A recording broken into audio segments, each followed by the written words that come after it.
Msiba huu ni mkubwa wa kitaifa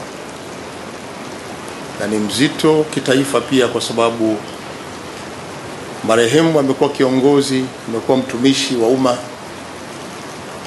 kwenye nafasi za juu katika nchi, na kwa maana hiyo serikali inawajibika moja kwa moja kuratibu kila kitu mpaka siku ya mwisho kwenda kupumzisha kwenye nyumba yake ya milele.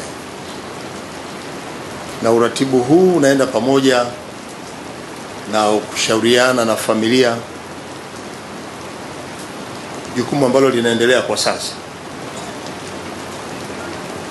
Ndugu waombolezaji wenzangu, ofisi ya waziri mkuu kuanzia kesho wakati wote kuanzia saa 4 itaanza kuwajulisha Watanzania kila hatua ya mwenendo wa maandalizi ya kwenda kumpumzisha kiongozi.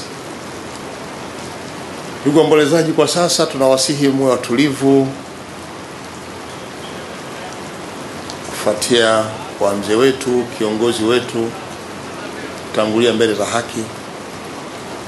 Tumeonana na familia, tumewasihi nao pia wao watulivu katika kipindi hiki, lakini pia nako Mwanga mpaka kule nyumbani Usangi taratibu za awali zinaendelea, nao pia tumewasihi waendelee kwa utulivu.